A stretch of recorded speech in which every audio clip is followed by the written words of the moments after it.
interest and tax, right? How much EBIT is given? 10,000. So 10,000 is the EBIT of the firm, right? And fixed interest is given 20,000. And EBT, right? EBT, earning before tax, is negative. How much it is? Minus 10,000, because you can easily see it. Now what happened, that EBIT increased to 15,000. So what is the DFL? This is the question which have been asked. What is the degree of financial leverage? Option A positive, indicating favorable leverage. Option B negative, indicating EPS moved opposite of EBIT. Option C 0, and option D undefined, right? So what is DFL? So basically, let me explain what is happening here. You know what is the meaning of financial leverage? Because you know degree of financial leverage. I told you the meaning of financial leverage. Financial leverage is the use of debt. What is financial leverage? You are using debt, right? Why you are using debt? To boost the return of a business. You are using debt to boost the return of the business, right?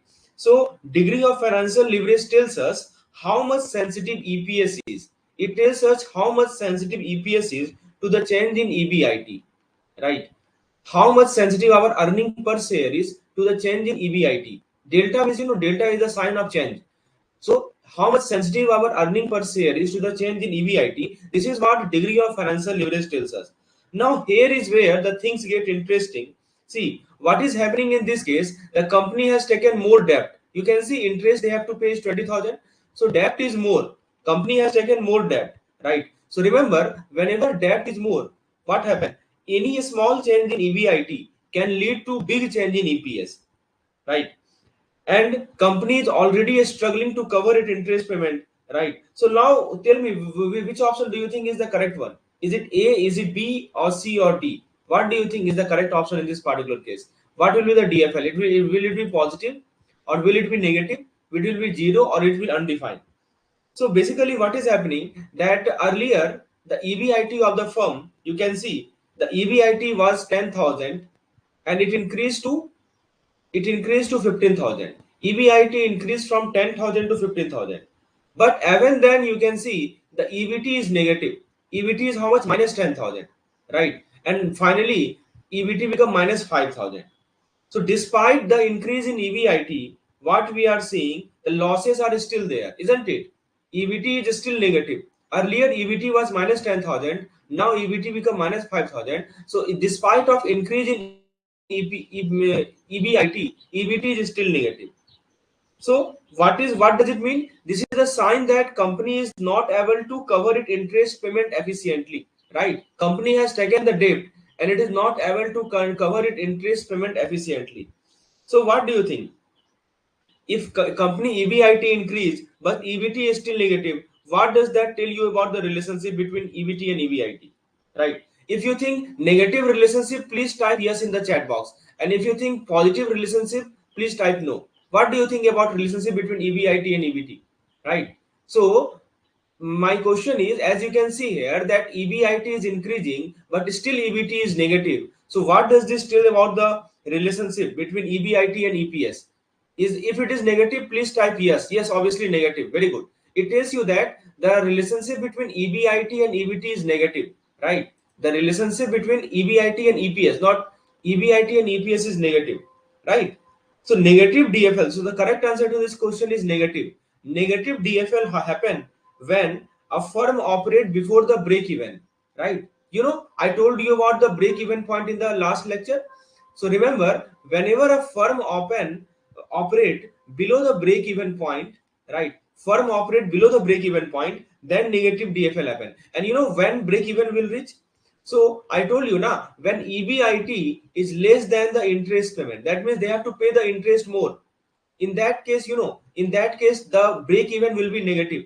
In that case it will be break even, right? Negative. So firm is operating the below the break even, and in that case, you know, DFL will be negative. DFL will be negative, right? So that is the point. So let me summarize.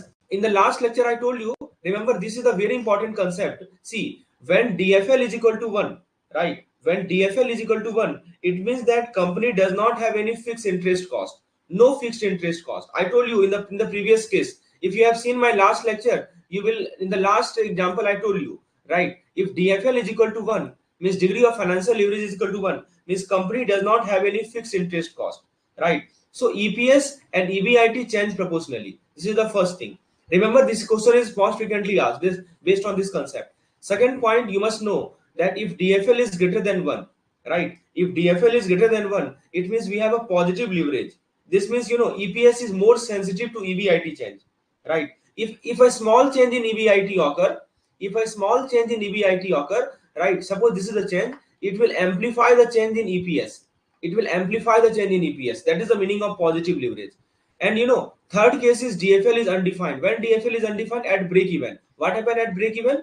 That your EBIT just equal to your interest payment. I told you the same thing we have discussed in the last lecture. If you have seen my video, you must know it, right? The last lecture, last question was the same.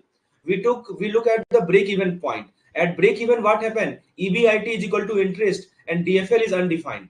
And the last case is DFL is less than 0, right? DFL is less than 0. Just now we have seen whenever DFL is less than 0, it means, it simply means that that firm is losing money, right? That firm is losing money, EBIT is less than interest, and EPS move opposite to EBIT. I hope it is clear now, right?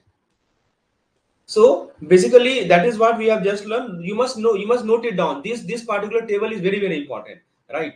DFL. What is the meaning of DFL equal to 1, less than 1, greater than 1, or equal to 0, and when it is undefined? Please note it down. Very, very important question. Now, friends, let's look at the next question. I hope previous question concept is clear, right? Now, see this particular question.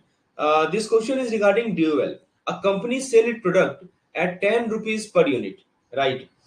And its variable cost is rupees 5 per unit. I hope you have pen paper calculator with you, right? And at 20,000 unit, EBIT is rupees 1 lakh, right? Now, if sale increase by 10,000 unit, EBIT become 1 lakh 50,000. So, what is the degree of operating leverage, right? In this particular question. So, what is the degree of operating leverage that is being asked?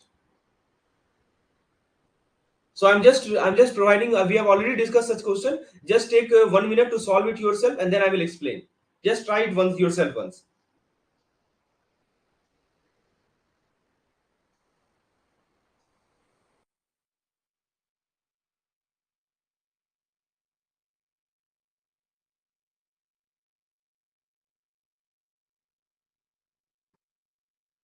Okay, fine. So let me explain. Let me explain how to go about solving this particular question.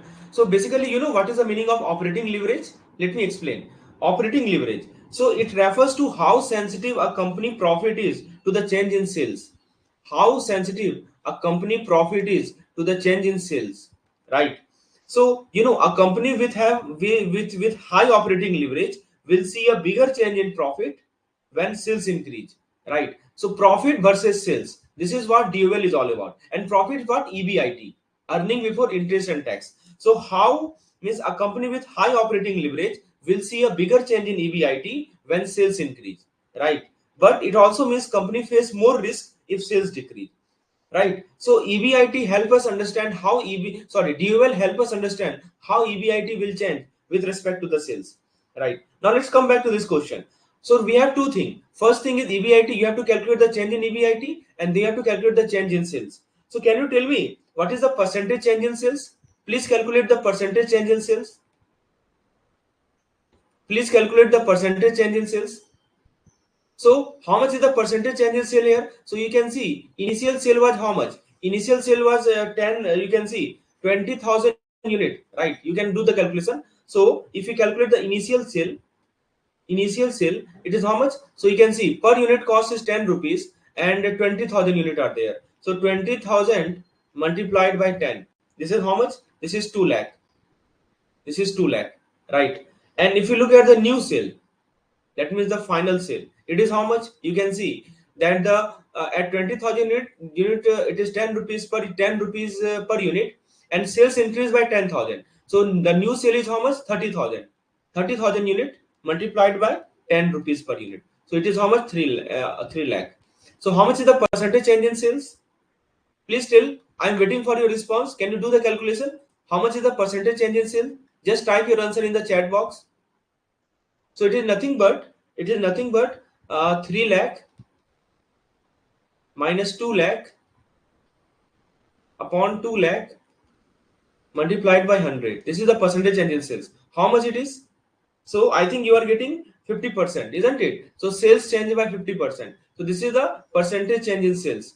Now we have to calculate the percentage change in EBIT, right? Because DOL relate these two only. Yes, 1.5. Very good. So percentage change in sales is 0.5%. Now what is the percentage change in EBIT? So earlier EBIT was 1 lakh, as you can see, and final EBIT become 1.5 lakh, right?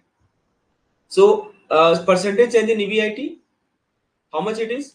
So it is nothing but 1.5 lakh minus 1 lakh divided by 1 lakh multiplied by 100. So how much you are getting? So I think you are also getting 50% here, isn't it? Here also it is 15%, right?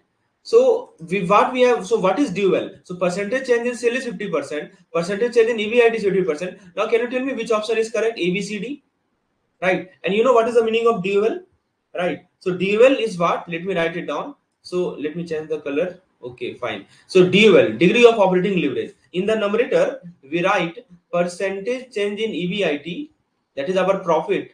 In the denominator we write percentage change in what?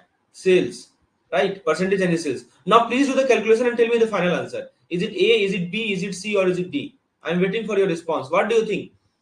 Please, I request everyone to please make this session interactive, right? The more you interact, right, the more learning will become. So what do you think? What is the correct dual for this company?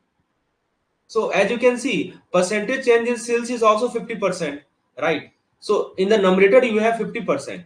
In the denominator also you have 50%. So ultimately it will become to how much? 1. So dual is how much? The correct answer to this question is option number B. That is 1, right? Dual is 1. That is degree of operating leverage is 1. Is it clear? Please let me know. Just type clear in the chat box if you think the concept is clear, or if you want me to repeat, I will repeat again, right? So what is the meaning of this dual? I think everything is okay, right? Video, audio is okay. I'm not getting any response from your side, right? Is everything okay? Please let me know. So what does the dual of 1 means? So dual means, yeah, means what, you know, EBIT change in the same proportion as sales, right? So here what you are observing, that sales goes up by 50%. Similarly, EBIT also goes up by 50%, right? So company does not have extra operating leverage, right? So that is the point.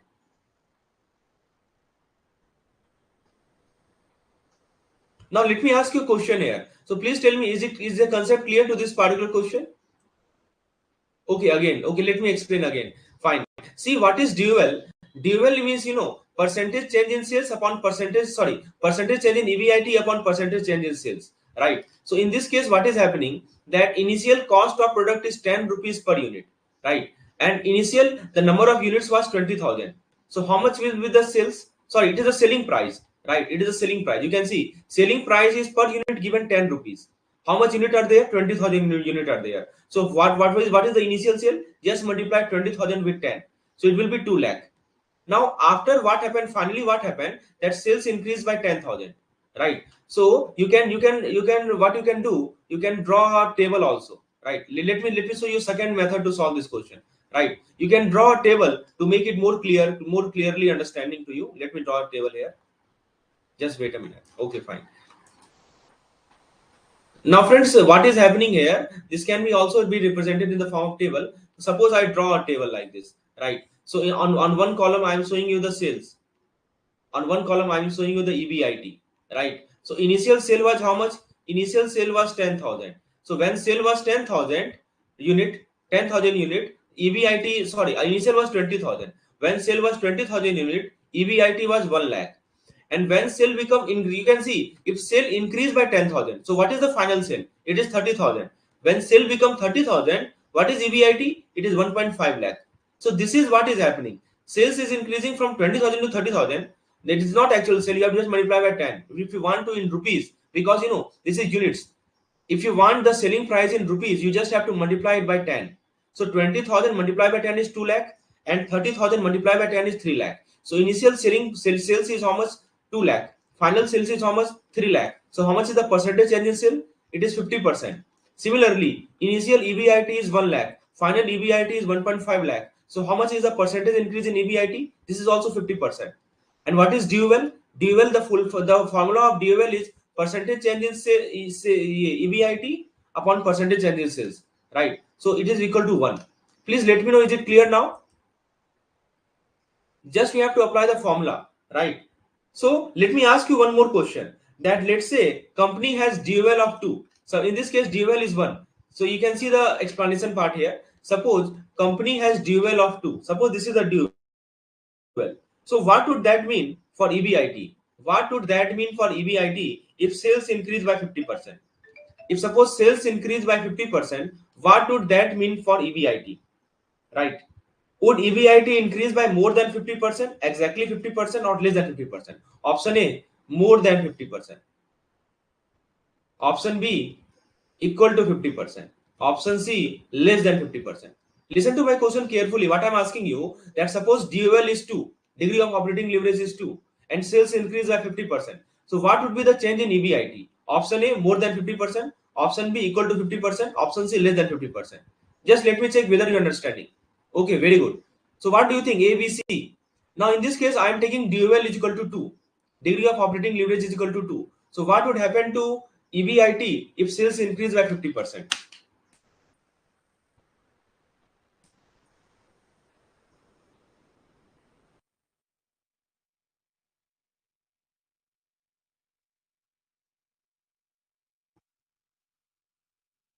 Okay, so most of you are answering option number B. See what will happen in this case if the DOL is equal to 2. Suppose degree of operating leverage is 2. It means that EBIT will increase more than 50%. So option number A will be correct. It will increase more than 50%. It would increase 100% in this case, because you know what is the formula? The formula of DOL is percentage change in EBIT upon percentage change in sales. So delta EBIT upon delta sales.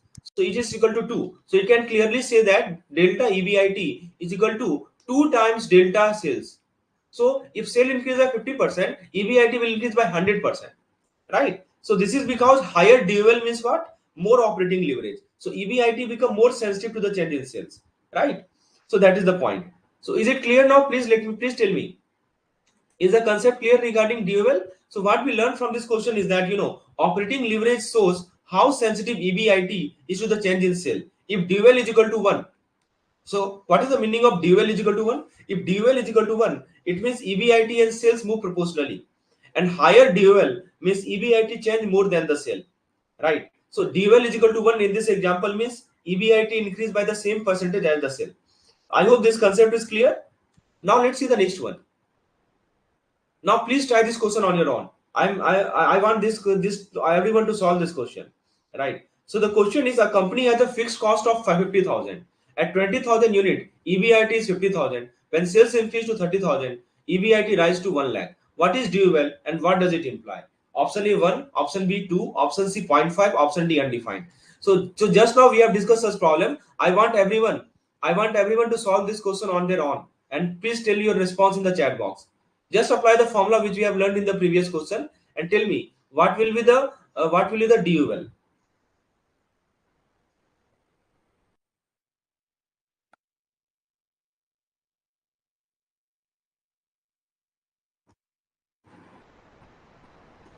So dual means degree of operating leverage.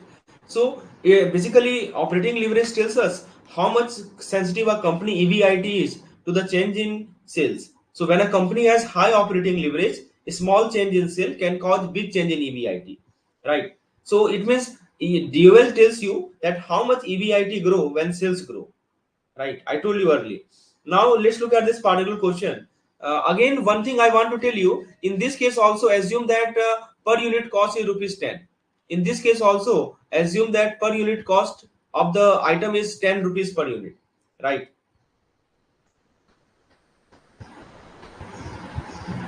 So can you do the calculation? How much you are okay? So what is the percentage change in?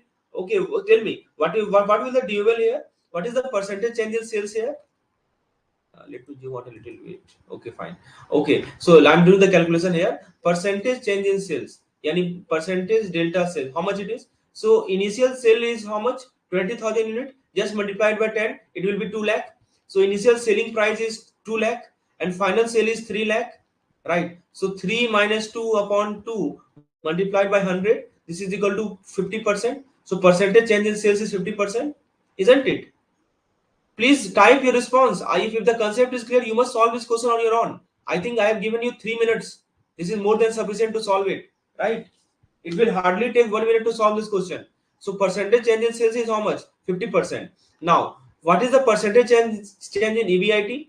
What is the percentage change in EBIT? You know, delta means percentage change, right? What is percentage change in EBIT? So initial EBIT is 50,000, final EBIT is 1 lakh, right? So what is the percentage change? So we can write it 1 lakh minus 0.5 lakh upon 0.5 lakh into 100.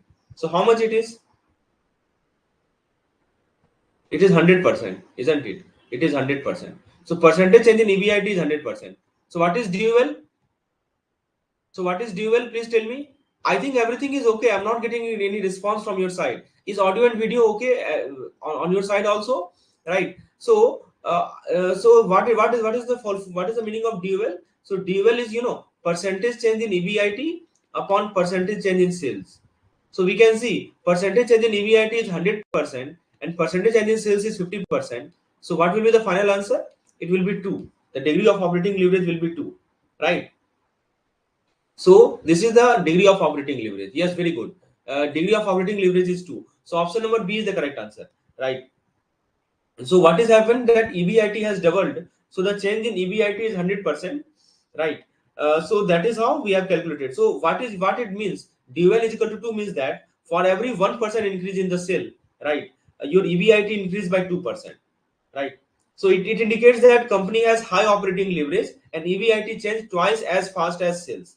This could be a good thing if sales are growing because company profit grow more rapidly. But if sales drop, the opposite will happen, right?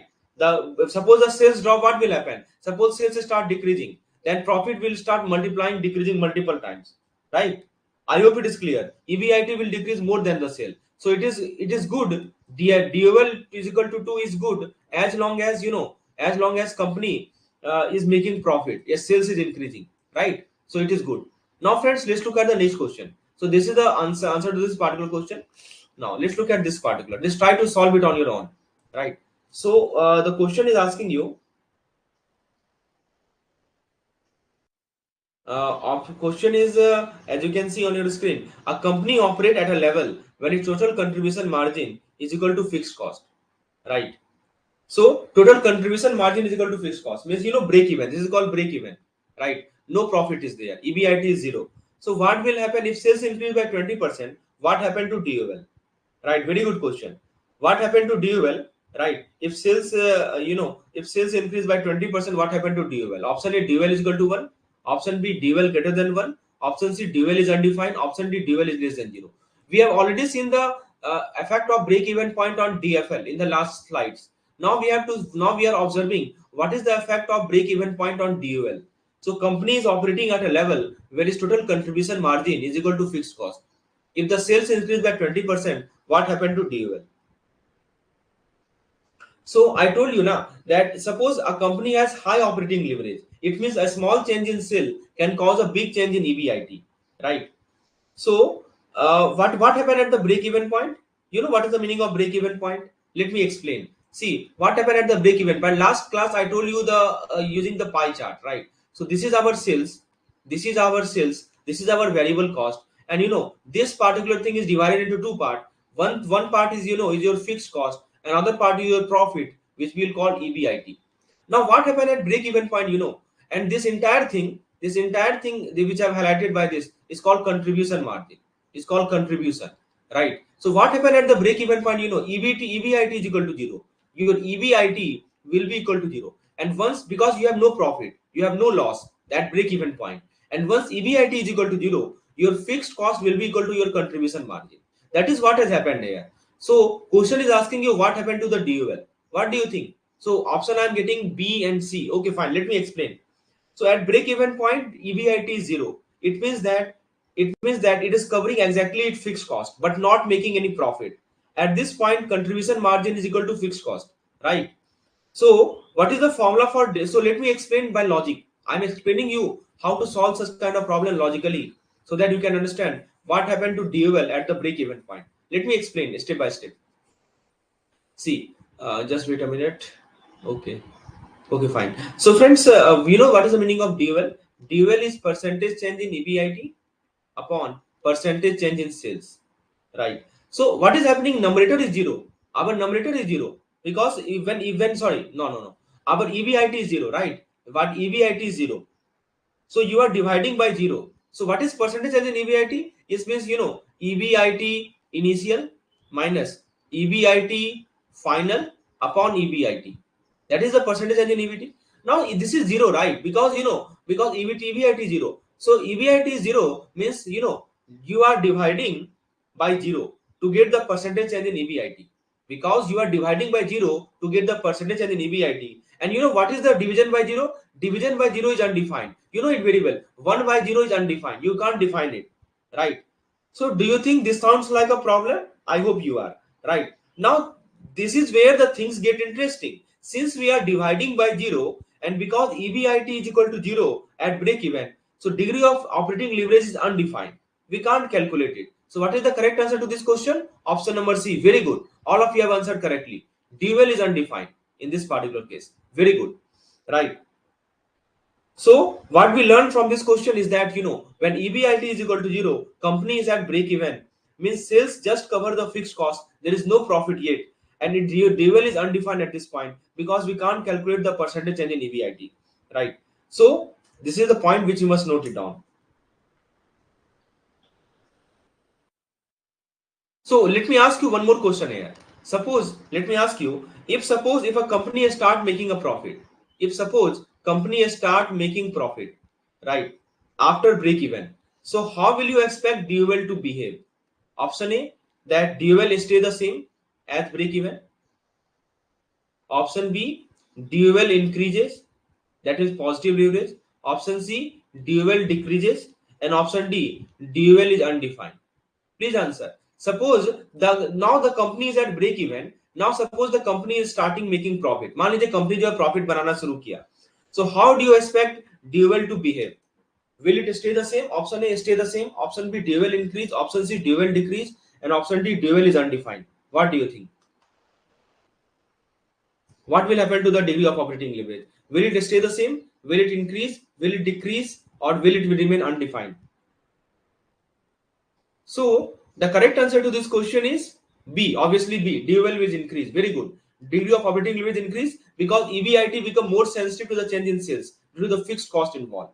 Right. So let's wrap the things up. What we have discussed just now. Let's wrap up. Remember, this is a very important thing. In the previous three questions which we have done. So at break even, remember, at break even point, EBIT is 0 and we cannot calculate dual. So it is undefined.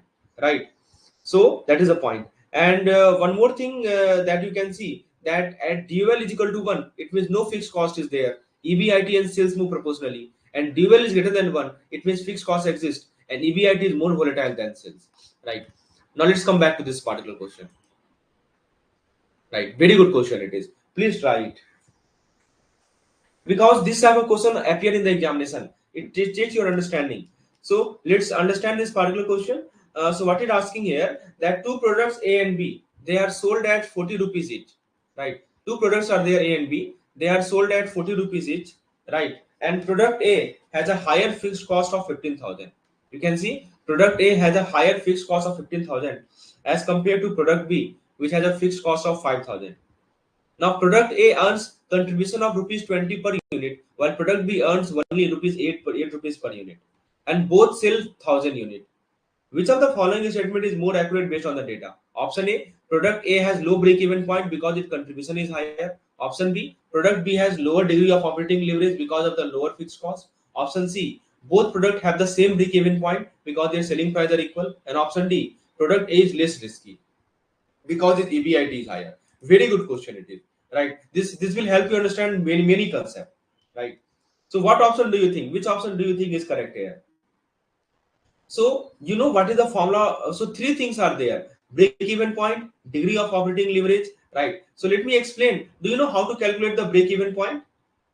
So let me explain. If you don't know, let me explain. See, break-even point. What is the break-even point? So at break-even point, what happened? That your contribution is equal to your fixed cost, right? That is what is happening at the break-even point. So you can write the contribution as contribution per unit. Contribution per unit multiplied by number of unit is equal to FC. So this N is called break even. The formula for break even is FC upon C, or contribution per unit. This is the formula for calculating the break even point. Fixed cost upon contribution per unit. This is how you calculate the break even point. And how do you calculate the degree of operating leverage? Just now I told you, degree of operating leverage is percentage change in EBIT, that means delta EBIT upon percentage change in sales. That is how you calculate the degree of operating leverage. The higher the fixed cost, the higher the operating leverage. Now can you calculate the break even point of product A and B? What is the break even point of product A? Please tell me. Waiting for your response. Can you calculate what is the BEP? BEP for A? Just apply this particular formula. Just apply this formula and let me know what is the break even point for product A. So for product A, if you calculate the break even point, let me explain how to go about calculating it. So it is nothing but, so we are talking about product A and we are calculating the BEP, break even point. So in the numerator, we have to write what? In the numerator, we have to write the fixed cost. What is the fixed cost of product A? 15,000. So 15,000, and in the denominator, we have to write the contribution. What is the contribution of product A? 20. So 50,000 divided by 20. How much it is? I think it is 750 units. So at 750 unit, the product will break even, right? 750, very good. What about B? What will be the break even for product B? So you can see for product B, the fixed cost is 5,000. So in the numerator, we will write the 5,000, and the denominator, you can see they earn only 8 rupees per unit, right? So in the denominator, we write the contribution, that is divided by 8. How much it is? 5,000 divided by 8. How much it is? 625 unit. Right. So which one is having higher break even point? Product A is having the higher break even point. Yes, very good, 625. So product A is having higher break even point, right? So this tells us that, so what do you mean? When I say product A has high break even point, it means that product A need to sell more unit just to cover its fixed cost. Just to cover the fixed cost, product A need to sell more unit, right? So tell me, based on the BEP calculation, right? So which one is having the lower break-even point? What do you think? Now, so I hope it is clear now. So option A, product. So see, we can say that product A is having the higher break-even point as compared to product B. So option A is incorrect. You can see option A, that product A has lower break-even point. No, this is wrong, right? And what about option C? Option C is saying both having the same break-even. This is also incorrect. So two options we have eliminated. Option A and option C we have eliminated. Now let's look at DUL. Let's look at calculating the DUL. If you have any doubt anywhere, please ask me. Please raise your hand. I will just explain it. Right? No issue. You must know how to calculate the break even point. Right? Now let's calculate the DUL, degree of operating leverage. Right? So friends, how to go about calculating the DUL? Let me just erase it, and I will do the calculation here. So just wait a minute, I'm erasing it. Yeah, so now let me calculate it, the DUL. How to go about calculating DUL? So if you want to calculate DUL for product A, how much it will be? So you can see for product A, it is what is DUL? Percentage change in EBIT upon percentage in sales, right? So as you can see here, fixed cost. So in this case, we will not apply this formula. We will apply another formula, which is how much? 20,000, which is fixed cost of 5,000 compared to 5,000 for product B. Contribution of 20 rupees per unit. So here we will apply contribution. What is the contribution for product A? 20 rupees per unit multiplied by 1,000. So it will be how much? 20,000. So in the numerator we write the contribution, and in the denominator we write what? We write the fixed cost. So we will apply this formula, right? So for product A, right, DUL is 20,000 divided by 5,000. So it will be almost 4 times, right?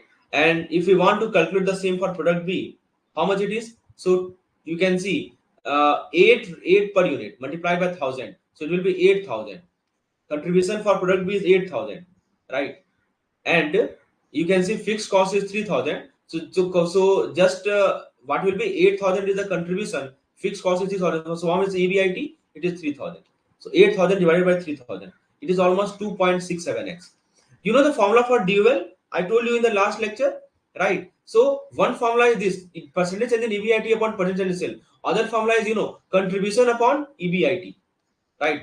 So this way you can also calculate it. So you have to calculate the contribution. How to calculate the contribution? You can see per unit cost is 8 rupees for product B, and how much unit they are selling? 1000. So 1000 multiplied by 8 is 8000. In the numerator we have 8000, right? And in the denominator we have to calculate the EBIT, right? Which is how much? 3000. So for product A I am getting dual 4x, and product B I am getting 2.67x. So product A has high operating leverage due to its higher fixed cost. You can see it easily that product A is having higher fixed cost, so it is having higher DOL. This means product A will experience bigger swing in EBIT when sales change, right? So let's see option number B, that product B has lower degree of operating leverage because of the lower fixed cost. Yes, this is the correct answer. Since product B has a lower fixed cost, it has lower DOL, right?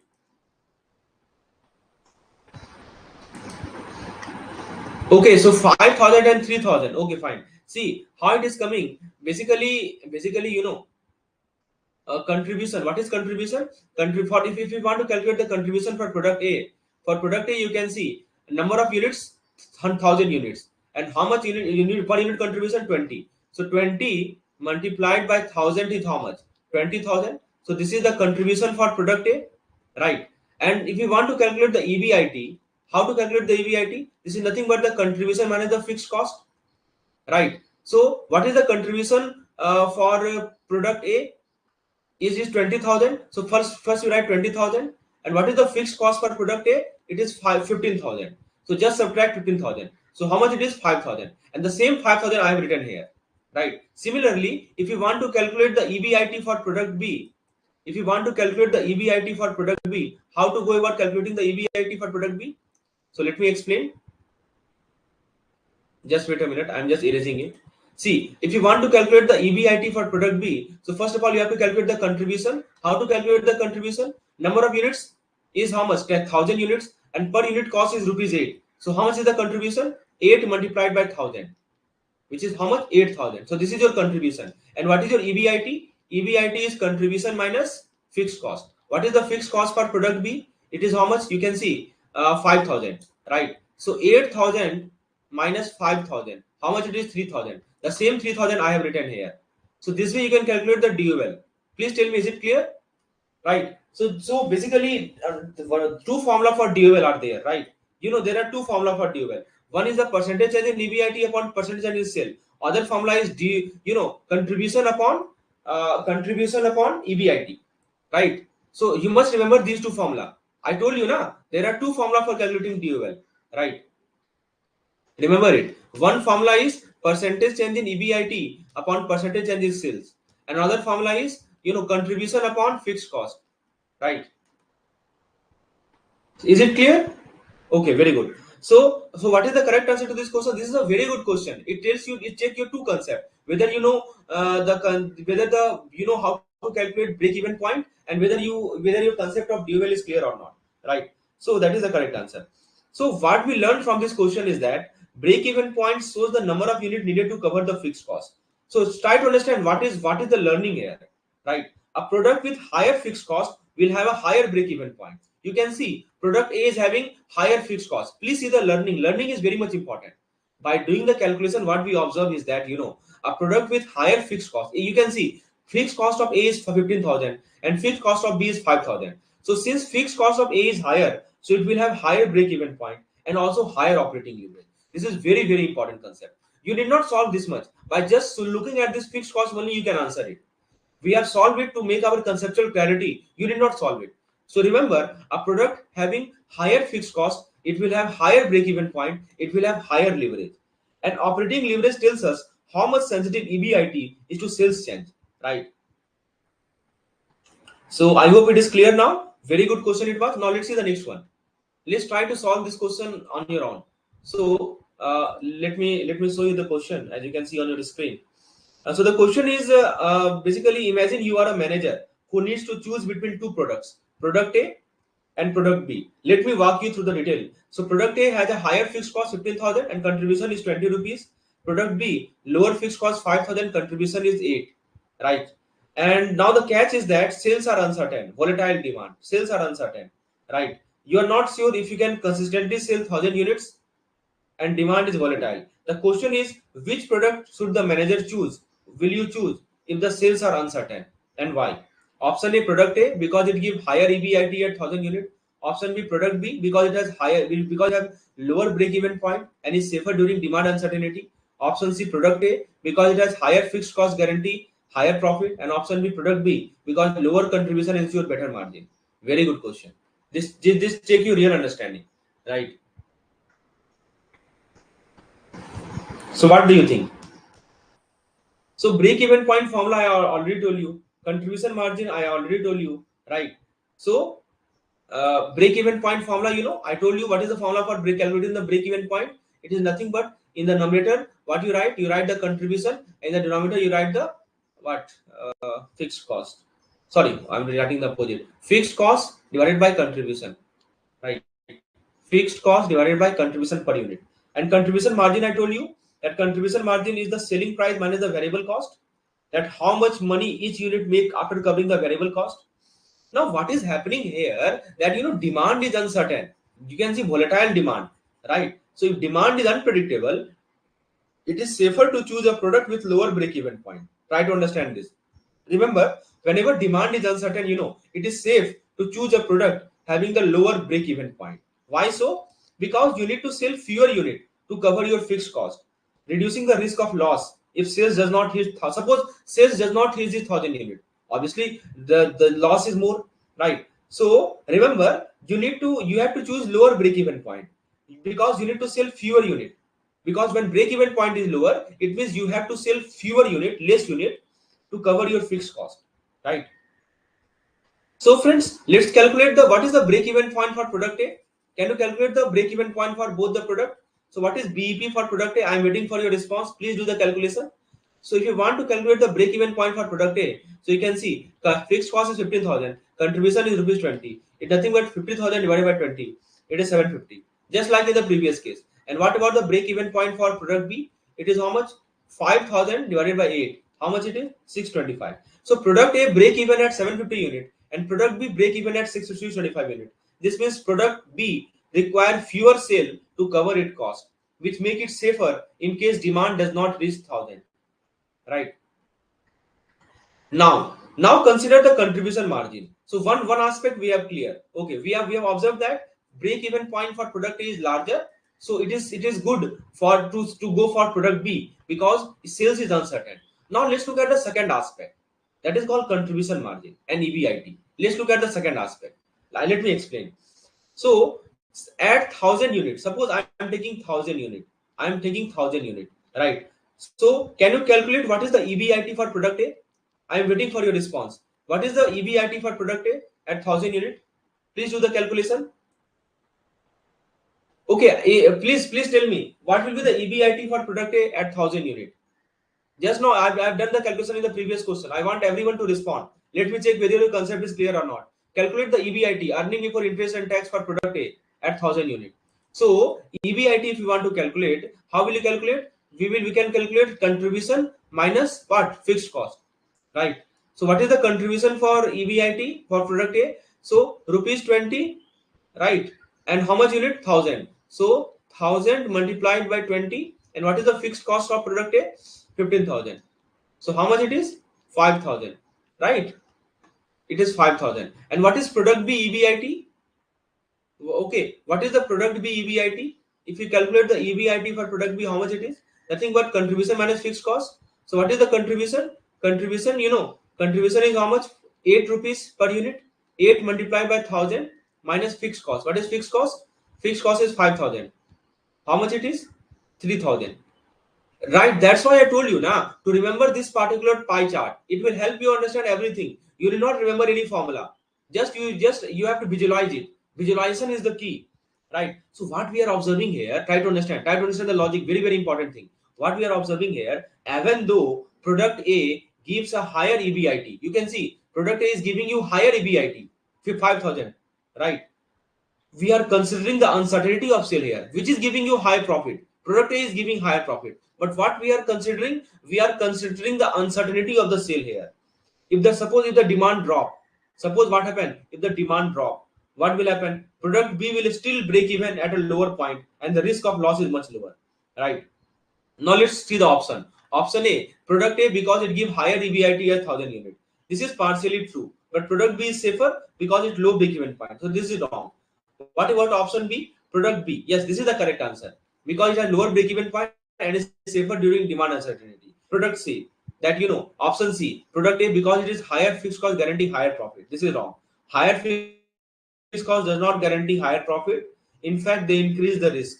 And product B because lower contribution ensure better margin. This is wrong. Lower contribution does not guarantee better margin. Product A actually has higher contribution per unit, which is good for profitability at a stable sale, right?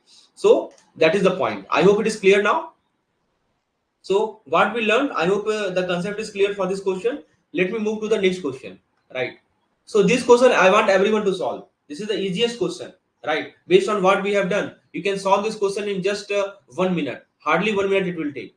Sales is 10 lakh, variable cost is 7 lakh, fixed cost is 2 lakh, debt is 5 lakh at 10% interest. What is the firm operating leverage? And this question is repeatedly asked.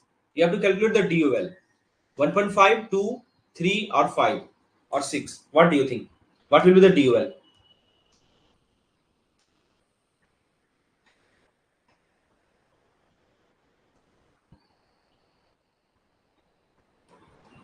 So to calculate the DOL, right, you need two things. So it's all about understanding that how sensitive your EBIT to the change in sale, right? It helps you measure how much fixed cost in your business will impact your profit as sales change, right? So how do you go about calculating this particular question, solving this question? So basically what we are observing, again I will draw this particular pie chart, right? So sales is how much? 10 lakh. Variable cost is how much? 7 lakh, right? Fixed cost is how much? 2 lakh. This is your fixed cost, right? The fixed cost is 2 lakh, right? And debt is how much? 5 lakh. 10% interest is given. You have to calculate the DOL, degree of operating leverage. So how to calculate the degree of operating leverage? So first of all, you have to calculate the contribution. How much is the contribution? Can you tell me how much is the contribution? This is nothing but 10 minus 7, which is 3 lakh. This is your contribution, right? Please answer. I am waiting for your response. This question you can easily answer. And how much is the EBIT? So this portion is your EBIT, which I have stated by red color. So how much is your EBIT? So this is 1 lakh, isn't it? Your EBIT is 1 lakh. So EBIT is 1 lakh. So how much is your DOL? So what is the DOL formula? This is nothing but contribution upon EBIT. Just now I told you. What is contribution? Contribution is 3 lakh.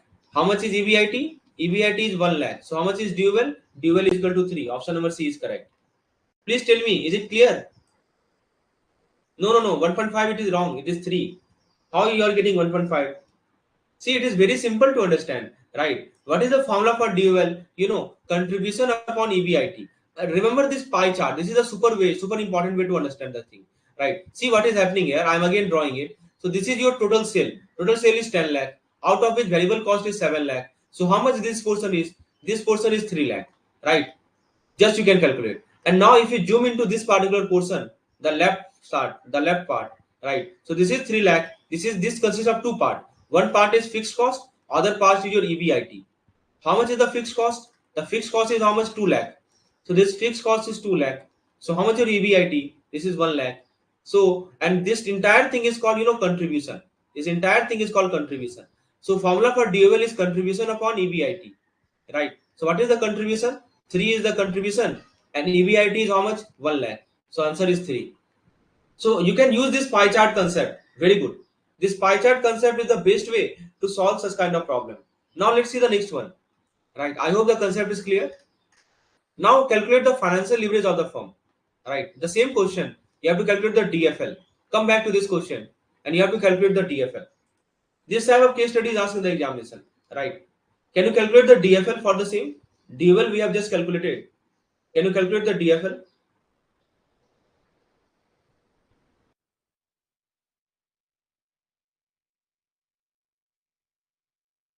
How to go about calculating the DFL?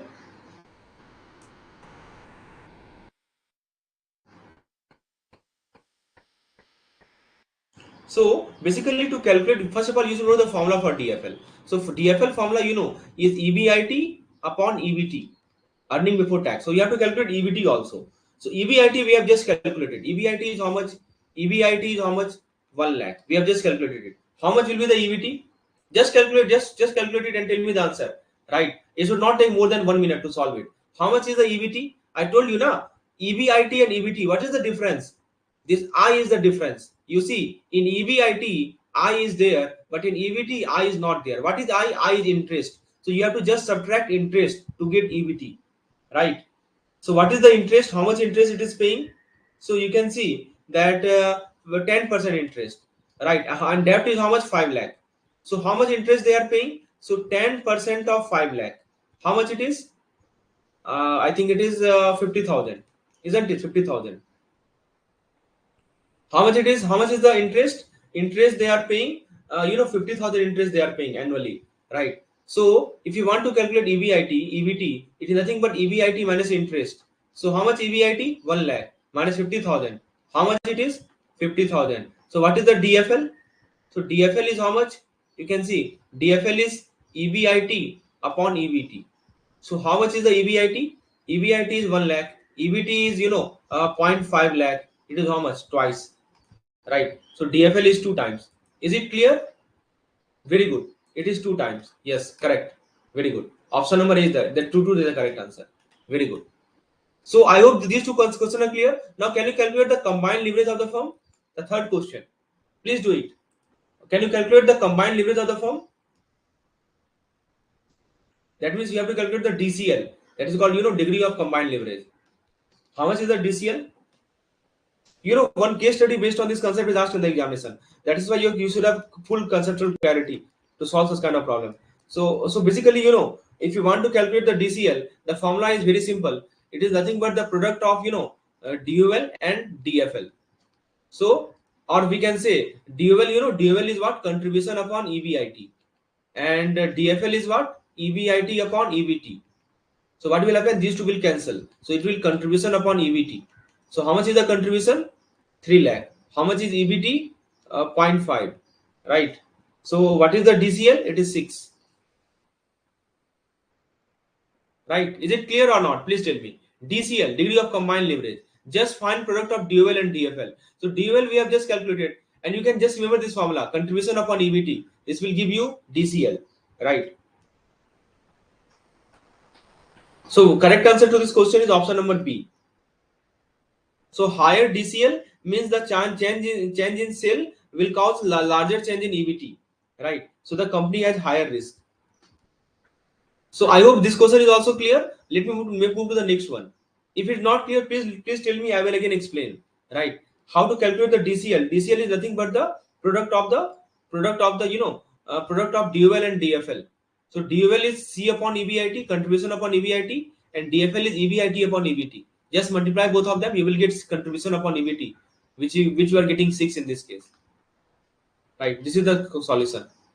Now let's try to solve this question. We have already solved this in the previous session. Please try it now. So the question is asking you to calculate the degree of operating leverage.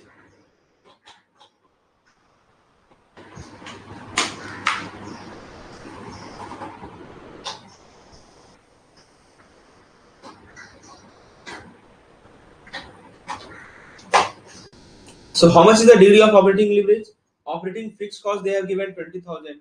Sales they have given 1 lakh, right? And PYB ratio is 40%. They are asking you to calculate the degree of operating leverage. You know what is the meaning of PYB ratio? I told you earlier, right? So basically PYB ratio help you calculate the contribution, right? So it tells you for 1 unit volume how much profit you are getting, right? So how to calculate the contribution? So contribution is sales multiplied by PYV ratio, right? So how much is the sale? 1 lakh. What is the PYV ratio? 40%. How much is the 40% of 1 lakh? This is nothing but 40,000, 40k. So this is your contribution. Now can you calculate the degree of operating leverage? So it is very simple. Again you draw this pie chart, right? So basically if you come to this particular portion, so contribution, this entire thing, is 40,000. Just leave it. No need to draw it, right? Just draw the half portion. Suppose this is the portion. So this entire thing is how much? 40,000. And one part of it which is fixed cost. How much is the fixed cost? 20,000. Right. So how much is your EBIT? EBIT is how much? 20,000. Right. This is your EBIT. You have to calculate the DOL. So degree of operating leverage is how much? You know the formula. Contribution upon EBIT. How much is the contribution? 40,000. How much is the EBIT? 20,000. So answer is 2. Right. If you know the concept, you can easily solve it. Please tell me, is it clear or not? Right. Yes, very good. Option A is the correct answer. 2 is the correct answer. So contribution upon EBIT, just apply the formula. But you must know the application of this profit by volume ratio. It tells you for 1 unit volume, how much profit you are getting. Right. So just multiply the sales by profit by volume ratio, you will get the contribution. Right. And after calculating the contribution, you have to just apply the formula of DOL. You can easily get it. Right. I hope it is clear now. Now try this question. Try this question on your own. Very good question. You have to calculate the DCL, degree of combined leverage. Very good. Please try this question. You have to calculate the DCL. Sales is given, variable cost is given, borrowing is given, and fixed cost is given. You have to calculate the DCL, degree of combined leverage. So first of all, you should know the formula for DCL, right? So just now I told you DCL is equal to, just now you have seen that is nothing but contribution upon EBIT. And what is DFL? It is the EBIT upon EBT. So ultimately this will get cancelled. This is the contribution upon EBT. So this is DCL. So to calculate DCL, you should know the contribution and you should know the EBT. Then only you can calculate the DCL. So can you tell me what is the contribution here? How much is the contribution?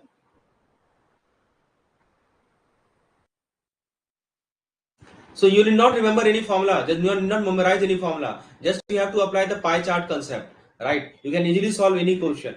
So let me explain. So contribution upon EBT is what we call solving this question. Very easy to understand. Basically, what is happening here, that if you draw this pie chart, right? So your sales is how much? 20 lakh. This is your total sale, and out of which variable cost. So this is your variable cost. How much it is? 40%. So how much is the 40% of 20 lakh? How much is the 40% of 20 lakh? It's nothing but 50% is 10 lakh, 40% is 8 lakh. So 8 lakh is your variable cost, and the remaining this much portion is called what? Is called contribution. It's called contribution or contribution margin, whatever you call it. So how much is the contribution? So 20 minus 8 is 12 lakh. So we have calculated the contribution, right? Contribution is 12 lakh. Very good. Now we have to calculate EBT. How to calculate EBT? Can you calculate the EBT? So now what we will do? We will zoom into this particular section. We will zoom into the other half of the pie chart, this particular section. It comprises of two parts. The one part is fixed cost and the other part is EBIT. Can you calculate what is the EBIT? So this entire thing is how much? 12 lakh. Fixed cost is given how much? 10 lakh. So how much is the EBIT? Please tell me. How much the EBIT? 2 lakh. Very good. EBIT is 2 lakh. Very good. And now you know the EBIT. So see, EBIT and EBT. So what is the, what is one thing that is not in EBT, that I? You have to subtract the I. So what is I? I means interest. How much interest they are paying? Tell me, how much interest they are paying? See, they have borrowed 10 lakh at 8% per annum. So annually they are paying how much interest? 8% of 10 lakh. How much it is? I think it is 80,000. So EBT is 2 lakh. EBIT is 2 lakh. So how much is EBT? EBT, is EBIT minus interest. So it is nothing but 2 lakh minus, 0.8 lakh. How much it is? 1.2 lakh. Please tell me, is it clear or not? The way I am explaining, this is the best way to understand it, right? You did not remember any, just use this pie chart concept, right? Everything will be on your fingertips, right? So basically EBT is how much? It is 1.2 lakh. Now just apply the formula. In the numerator I write the contribution, which is 12 lakh. In the denominator I will like 1.2 lakh. How much is the answer? The answer is 10 times. So option number A is the correct answer. Please tell me, is it clear or not? 10 times is the correct answer, right? 1.2 is contribution and EBT is 1.2. 1.25, how you are getting? No, 1.25 is the incorrect answer. 1.2 is the correct answer. EBT is 1.2 because they have borrowed 10 lakh at 8% per annum. So how much interest they are paying? 8% of 10 lakh, which is how much? 80,000. So 80,000 interest they are paying every year. So you have to calculate EBT, which is the subtraction of these two. So answer will be 10 times, right? Every type of question we are doing, right? If you go through this kind of PDF, nothing will be left out, right? Yes, 10 times. Very good. Now let's see the next one. Now let's try this question. This is a very good question. Please see this question. XYZ Limited is evaluating an investment in new machinery costing rupees 1 lakh, which will depreciate using the SLM. SLM, straight line method, over 4 years. The expected earning before tax and depreciation are as given, right? So for 4 years, expected earning before tax and depreciation they have given for 4 years. As you can see, 21 45,000, 22 30,000, 23 25,000, 24 35,000, and the corporate tax is 20% and the depreciable base is 1 lakh, right? So this is the scenario. Basically they are evaluating an investment and costing the investment, the machinery cost is 1 lakh and it will be depreciated using the SLM. Earning before tax and depreciation they have given, right? Applicable corporate tax is 20% and depreciable based 1 lakh. Question is, what is the net cash flow for the year 2022? So 2022, you have to calculate the net cash flow. Very good question, right?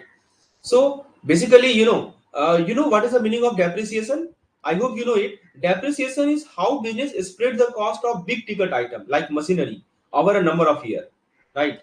You might have heard about the straight line method. So can you tell me what will be the depreciation for year 2022? You know about this straight line method. So can you tell me what will be the depreciation for the year 2022? So initial cost of machine is 1 lakh, and that they are depreciated for 4 years, over 4 years. So what will be the depreciation of the machinery in the year 2022? So you have to calculate the net cash flow for the year 2022. That is the question. You know what is the meaning of EBTD? EBTD means earning before tax and depreciation, right? It means the company earning before they deduct the cost of depreciation and tax. So in 2022, right, they made 30,000 rupees. They made 30,000 rupees before they deducted anything, right? So can you calculate the depreciation for the year 2022? You know estate line method or not? Please tell me. So is what is the formula for calculating the depreciation using estate line method? It says that initial cost minus residual value upon the time period. That is, the cost is uniformly distributed over the time period. There is no residual value here, so it will be 0. What is the initial cost of machine? This is 1 lakh. 1 lakh divided by time period. How much is the time period? 4 years. So 1 lakh divided by 4 is how much? 25,000. So basically what is happening that every year the machine is depreciated by 25,000, right? So depreciation is 25,000. Okay, I'm again explaining. See what is happening. I'm again explaining here. See what is happening, that a machinery they have bought. Initial cost of machinery is 1 lakh. And a straight line method. This is a method of calculating depreciation. In JAIIB, you must have known it. There is a chapter on depreciation. You know it very well. So in a straight line method, what happened? That this entire 1 lakh will get depreciated uniformly over the next 4 years. So what will happen? Initially it is 1 lakh. After 1 year, it will become 0.75 lakh value, book value I'm talking about. The book value of this particular machine. After one year, it will become 0.5 lakh. After 1 year, it will become 0.25 lakh, which is 25,000, and after 1 year, it will become 0. So you can see over the 4 year, it is completely depreciated. This is called a straight line method. So how to calculate the depreciation of our straight line method? Just apply this formula: initial cost minus residual value over time. So what is the initial cost? 1 lakh is the initial cost of the machine. What is the residual value? Residual value is 0, because residual value is what any value after final value, a scrap value or residual value, nothing, no scrap value is given. In some question, suppose a scrap value is given, you just put that, right? So in some question, suppose a scrap value is given, you just put that value, right? So 1 lakh minus 0 upon 4, because it is depreciating over 4 years. So how much it is? 25,000. So this 25,000 is, the depreciation. Please tell me, is it clear or not? If it is clear, please type clear. This is because, understanding every aspect of the question is very, very important. Unless you understand how to calculate the depreciation, you can't calculate it. Please tell me, is it clear or not? So now that we have calculated the depreciation, right? We have to, question is what? Question is to calculate the net cash flow for the year 2022, right? Now, what is EBTD? EBTD means what? EBTD means earning before tax and depreciation, right? So we have to calculate the net cash flow for the year 2022. So basically, what we are interested in. So with depreciation, depreciation is 25,000 every year. The depreciation is 25,000. We are interested in EBT. We are interested in EBT, and what we have been given? We have been given EBTD, right? We have been given EBTD. So how to calculate? How to calculate EBT from EBTD? Can you tell me how to calculate EBT from EBTD? See the word. There are three alphabet. There are three alphabet in EBT. EBT. And there are four alphabet in EBTD. EBTD. D is there, but D is not there. So we have to subtract this D. And what is D? D is depreciation. So that is how we will calculate the EBT, right? That is how we will calculate the EBT. Is it clear now? Please tell me. I hope it is clear, right? So just you have to subtract the depreciation. So we can write EBT is equal to EBTD minus depreciation. How much is the EBTD? EBTD for year we have to calculate for 2022, right? So for 2022, EBTD is how much? 30,000. And how much is the depreciation? Depreciation is how much? We have just calculated for 25,000. So how much is the EBT for for 2022? It is 5,000. This is our EBT for the 5,000. I hope it is clear. Now let's move over to the tax, right? Now let's move over to the tax. You can see corporate tax is 20%, right? So how much is the tax on this 5,000? Tax is also there, na? Total earning we have to calculate. Net cash flow means what? Net cash flow means total earning. So tax they have also to pay. So how much tax is there? 20%. So what will be the value of tax? 20% of 5,000. How much it is? 1,000, right? 1,000. So 1,000 tax they have to pay, right? So what is the earning after tax? That is called EAT. Earning after tax, it is nothing but earning before tax minus tax. How much it is? 5,000 minus 1,000, which is equal to 4,000. So this 4,000 is your earning after tax, right? So now can you tell me what will be the net cash flow? Waiting for your response. Yes, very good. So what will be the, is it 4,000, 5,000? Just waiting for your response. A, B, C, D. What is the net cash flow? So this is the net cash flow, that earning after tax, right? So what is the net cash flow? See, let me tell you that this depreciation has to be added again, because depreciation is a kind of non-cash expense. Because depreciation is a kind of non-cash expense. Non-cash expense, you don't pay any cash for the depreciation.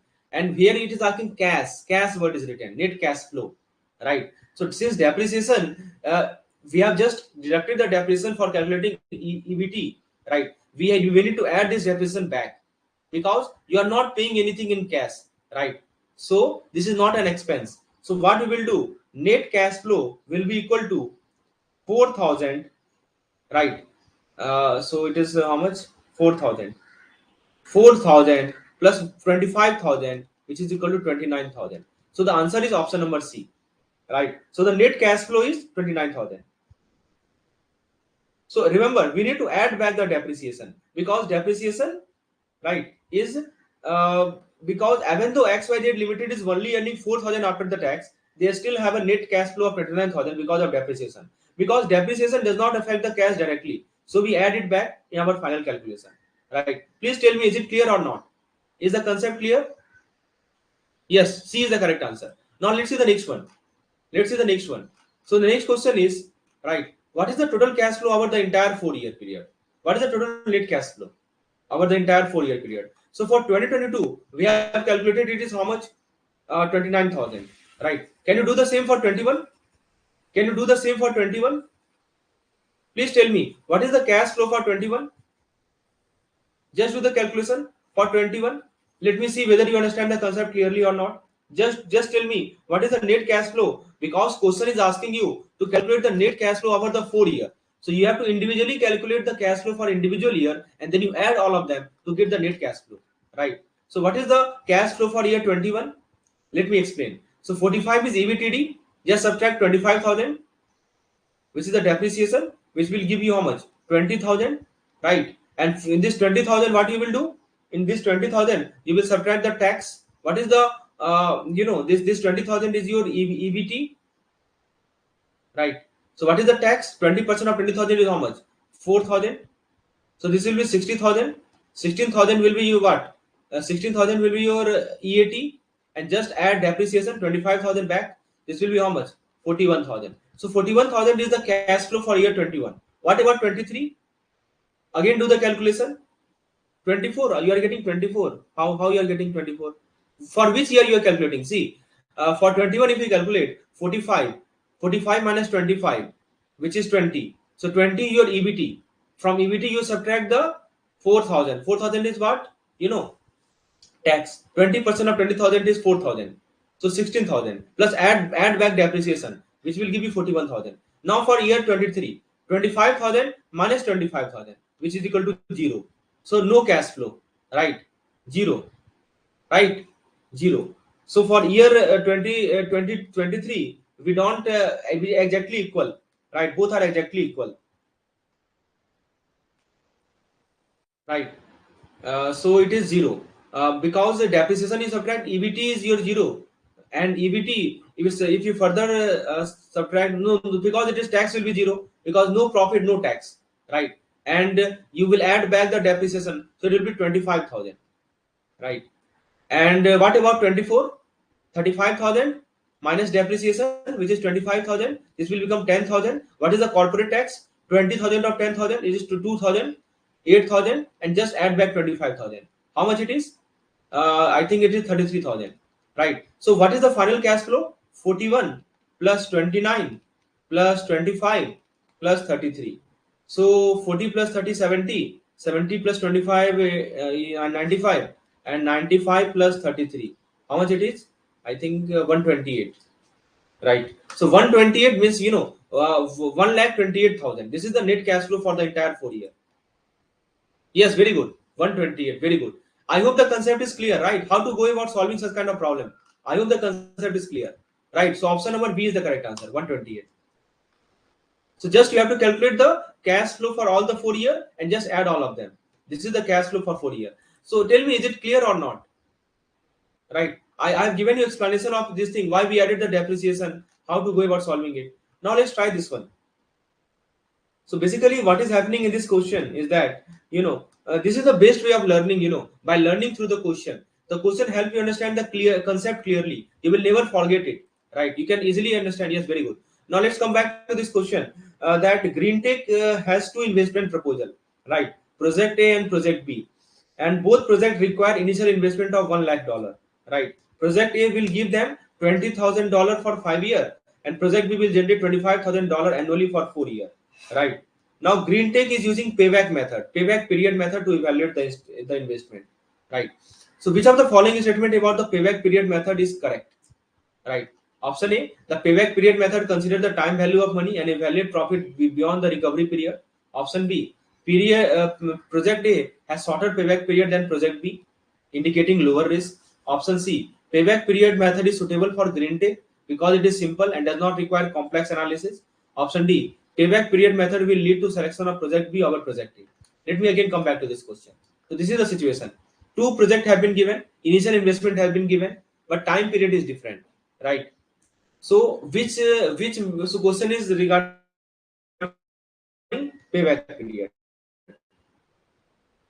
That which one will have shorter payback period, which one will have longer payback period? You know what is the meaning of payback period? Payback period means the time it takes for a company to recover its initial investment. How much time it will take for a company to recover its initial statement. Imagine like you have spent some money and now you want to know how long it will take to get your money back. For example, suppose you invested $1 lakh and expect to get back $20,000 every year. So how long will it take to get back your 1 lakh? Obviously it is 5 years. Just divide both of them, right? So now friends, can you calculate the payback period for both A and B? How much is the payback period for project A? So you can see initial investment is $1 lakh and they are generating $20,000 for 5 years. So payback period for project A is how much? 5 years, right? What about the project B? So they have initially invested 1 lakh, right? So $1 lakh initial investment, and they are generate 25,000 annually for 4 years. So just divide by 25,000. How much is the payback period? It is 4 years, right? So for project B, the payback period is 4 years. Now let's come back to this question. Option A, the payback period method consider the time value of money, right? And evaluate the profit beyond the recovery period. What do you think about it? Is it correct or incorrect? Does it consider the time value of money? The answer is no.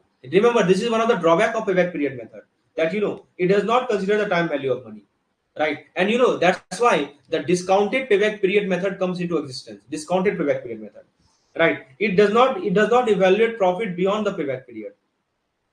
So this is incorrect. Option B, project A has shorter payback period than project B, indicating lower risk. C, project A was having longer payback period. This is wrong. Right. Option C. What do you think? The payback period method is suitable for green tech because it is simple and does not require complex financial analysis. This is the correct answer. Because payback period method is very simple. It does not require complex financial analysis and work great for a small company. This is a small company, right? Which might not have the resource for more advanced method. For them, this payback period method is the best. And option D, the payback period method will lead to the selection of project B over project A because it ignores cash flow beyond the payback period. This one is wrong because payback period method does not look at the cash flow after the payback period. It does not look at after the cash flow, right? So it won't necessarily lead to the selection of project B, right? So what is the correct answer? The correct answer is option number C. So is it clear now? Please tell me.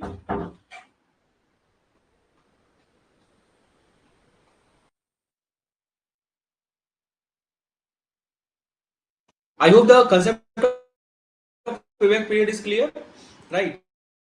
Very easy question, right?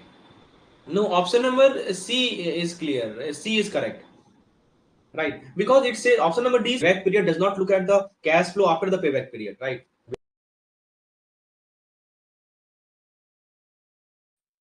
Now, friends, come to this question, right? Again, one question on payback period. Very good question it is. This is numerical based. Let's try to solve this one. So, friends, what is happening here? Let me explain. Let me explain what is happening here. A company invests 20 lakh in a project that generate annual profit of 3 lakh after depreciation but before tax. And depreciation is calculated using the straight line method at 10% and applicable tax rate is 15%. The company want to evaluate the project using payback period method. So the question is, what is the payback period method of the project? What will be the payback period of the project? And why is depreciation added back? So option A, 6.67, 5.71, 6 and 5. And depreciation is always added back while calculating cash inflow. We have already seen in the previous question. So we have to calculate the payback period in this question. How to go about calculating it? So let me explain. Let me explain how to calculate the payback period in this question. See, we have to calculate it step by step, right? So we have already seen how to calculate the net cash flow. So let's start with the problem. So let me zoom out a little bit so that some space is there. Yes, I will do the calculation. There is no space. Okay, fine. I will do here. So friends, depreciation is calculated. The question is given. The company initial investment is 20 lakh, right? Profit before tax, PBT. PBT is how much? 3 lakh. And depreciation is 10% of. So how much is the depreciation? Can you do the calculation for me? How much is the depreciation? Right. So it is usually 10%. So 10% of what? 10% of the initial cost, which is 20 lakh. So how much is the depreciation? This is 10% of 20 lakh, which is how much? 2 lakh. So this is uniform depreciation every year. That is the beauty of this. Yes, one answer I have got. Very good. Very good to see you are answering 66.67%. Okay. So as per you, option number A you are saying, right? Let me see. Let me check whether you are correct or not. So since this is a straight line method, so depreciation will remain uniform. And depreciation is a kind of non-cash expense. So it means that company record depreciation as a cost for the tax purpose, but no actual money is going out of their pocket, right? Tell me, company is recording the depreciation for the tax purpose, but actually no money is going out. So depreciation is just an accounting concept, not real cash leaving the business. So remember, while calculating cash inflow, we add back depreciation because it did not actually cost the company any cash, right? Now let's calculate the cost. Let's calculate it. So tax is how much? Tax is 50%. 50% of C. So basically 50% of the profit. So after depreciation but before tax. So what is the profit? 3 lakh. So what is the tax? 50% of 3 lakh. How much it is? 1,50,000. So 1,50,000 is your tax. So what is the profit after tax?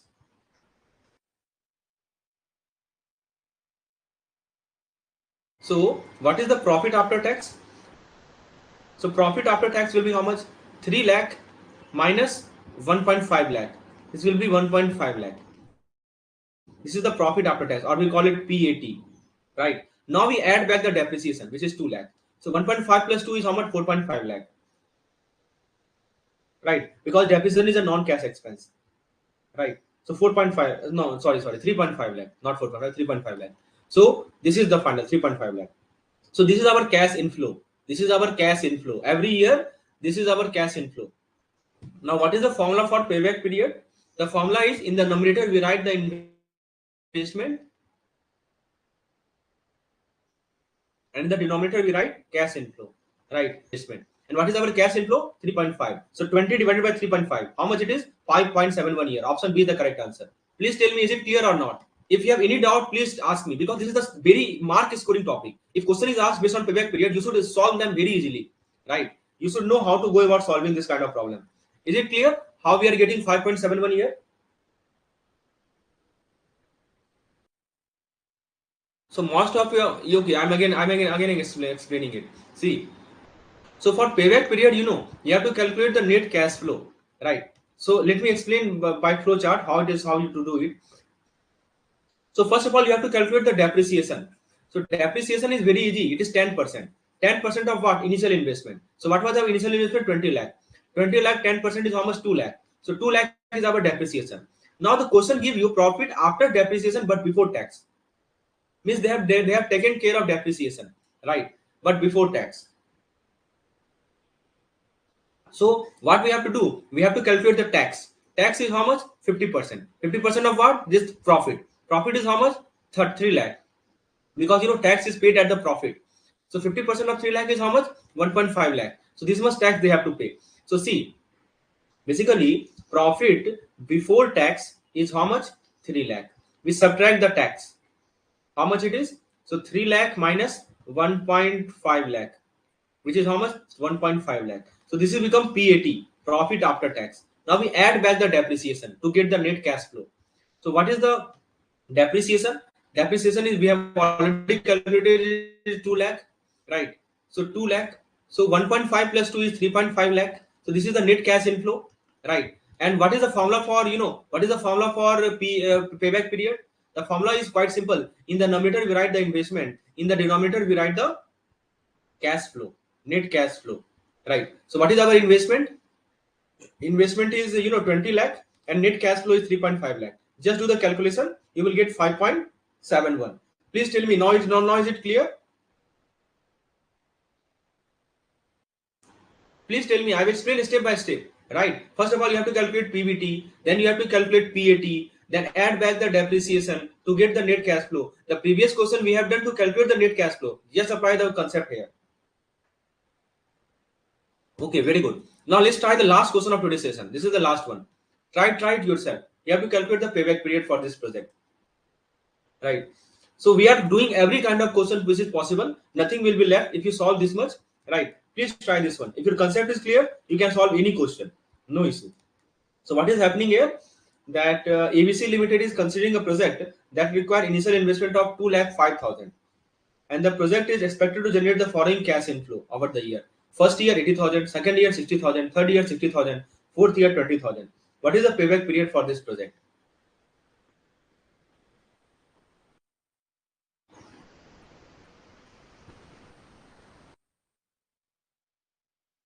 So payback period is the time to recover its initial investment from the cash inflow generated by the project. Basically, it is the number of year it takes for the money you invested to come back to you. So once you recovered your investment, the project had paid itself back. So how to go about calculating it? So we have started with an initial investment of 2,05,000, right? So here, here we will use the concept of cumulative cash flow, right? We will use the concept of cumulative cash flow, right? So what we will do, we will draw a particular table. This tabular method is the best. It will best work here. This tabular method, right? Cumulative calculation. You must have done in ABM cumulative calculation. I hope you know it very well, right? So what we will do, we will draw this 4 row, right? So this is year. This is our there we write the year. Here we write the cash flow, and here we write the cumulative cash flow. Sorry for my handwriting. Just understand the last for is cumulative and cash flow. So for first year it is 80,000. For second year, it is 60,000. For third year, it is 60,000. And for 4 year, just wait a minute. Let me draw another one. So for 4 year, it is how much? For 4 year, it is how much? 20,000. Right. So at the end of year 1, we recover how much? 80,000. At the end of year 2, we recover how much? Another 60,000. So total recovery by the end of 2 year is how much? 80 plus 60, which is 1.4 lakh. Now at the end of third year, we recovered another 60,000, right? So total recovery at the end of third year is 1.4 lakh plus 60,000, which is 2 lakh, right? Which is 2 lakh, right? Now at the end of 4 year, but wait, our initial investment is how much? So by the end of 3 year, we have recovered 2 lakh. By the end of 3 year, we have recovered the 2 lakh. But wait, what was our initial investment? Our initial investment was 2,05,000, right? So still we have 5,000 to recover, right? So I think it is clear till now. Please type yes in the chat box if it is clear till now. See what we have done. At the end of first year, we have recovered 80,000. At the end of second year, we have recovered 1.4 lakh. At the end of third year, we have recovered 2 lakh. But our initial investment was 2,05,000. Still we have 5,000 to recover, right? So that is where year 4 comes into picture. The total cash inflow. What is the total cash inflow in the year 4? 20,000. So how long it takes to recover the remaining 5,000? So basically you have to apply a simple formula. Fraction of year 4 is equal to, in the numerator I will write the remaining amount, and in the denominator we will write the cash inflow in year 4. So how much is the remaining amount? 5,000 is the remaining amount.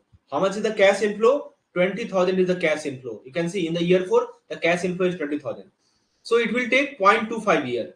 See, very simple. It is called unitary method, right? See, very easy to understand that this entire 20,000 is inflow for 1 year. So 5